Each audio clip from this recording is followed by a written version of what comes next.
Hi, welcome to Bouldersaurus. In this episode, I'll be climbing on the new set of the wave wall and the right side of the soccer ball feature at Central Rock Gym Warwick. I love when this section gets reset, as the terrain is varied and offers a lot of fun opportunities for cool climbs. So, let's get started. We'll start with this orange V3 located in a shallow dihedral, otherwise known as an inside corner. This is an example of a climb that requires much more technique than it does strength. The sequence of moves is not obvious, and making the wrong move can easily put you off balance. I always love this sort of climb because when you employ the right technique, climbing it feels effortless. My dad also struggles with the camera sometimes, but he's great. This next climb features holds known as pockets, which often require extra precision to use.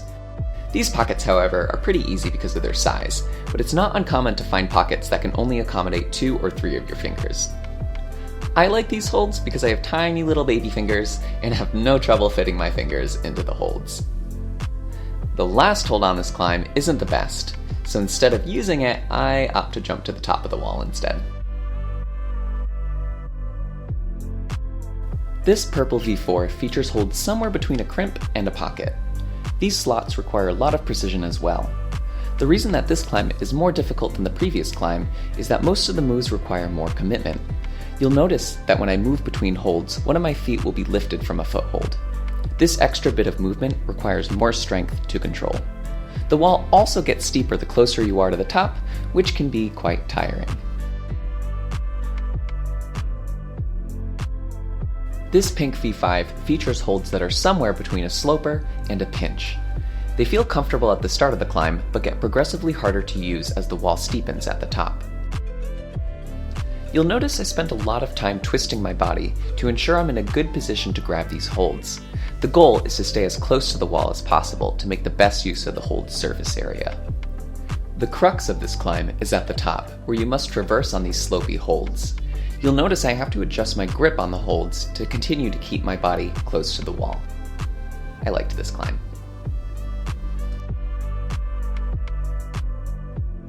This next climb is on the soccer ball feature, which is very steep at the bottom and then gets more vertical at the top. In contrast to the other V5, this one features small edges known as crimps, which are my favorite. I loved this climb as there were no large moves, just several small and precise moves that made this climb feel super flowy. Given the large number of moves, it's important to make sure you're climbing efficiently, so you're not completely worn out by the top of this climb. I'm much more of an efficient climber than a powerful one, so climbs like this really fit my skill set.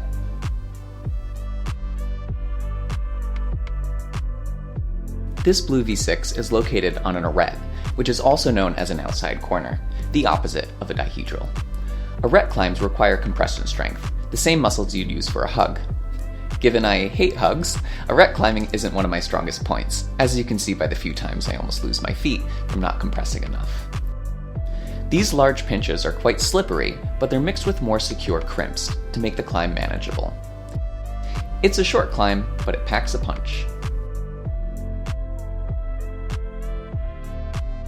This green V6 was interesting because some people found it easy and others found it very hard. The holds are crimps, but they're not uniform in design, which makes it hard to know how they will feel before grabbing them. The holds remind me of climbing outdoors, given the features on rock rarely are regular. The crux of this climb is transitioning between the blue wall and the gray wall, as it requires finding a stable position and good footwork. The holds are just good enough to be usable, but they certainly aren't comfortable, so moving quickly between the holds is a good way to keep your endurance through this climb.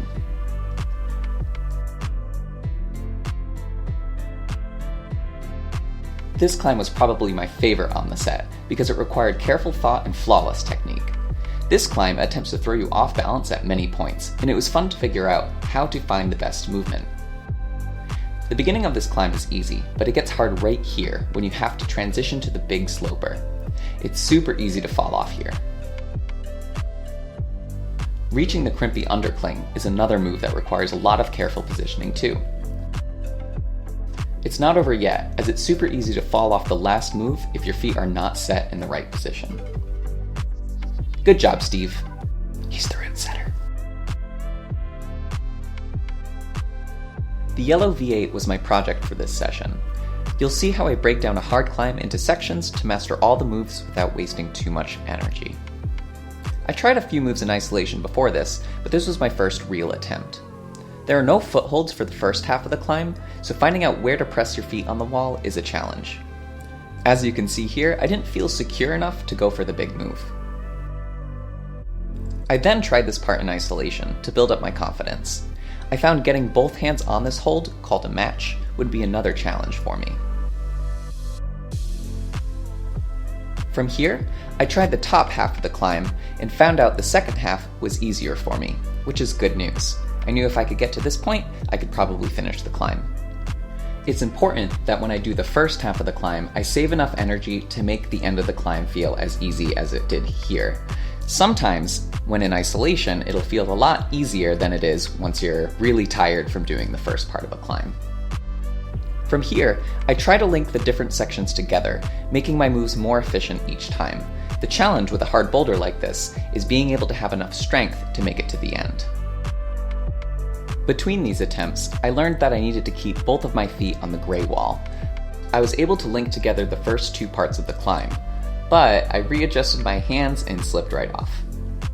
In order to match the sloper, after trying some different techniques with my feet, I learned the best way to get there was just to campus, which is the name for moving between holds without using your feet on the wall.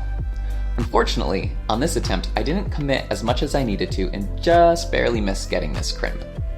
No worries though, I now knew that I could do every move on the climb, and from here it was just making sure I rested enough and kept my focus so I could link them all together. It's amazing how this climb felt so challenging when I started, but with some thoughtful time and energy, it came together in just a handful of attempts. This is one of the reasons I love climbing so much, as you can feel such tangible progress in a short amount of time. Once I got to this part in the climb, I knew I had it finished. I just had to make sure I didn't make any silly mistakes. That's all for today's episode. Have a good one.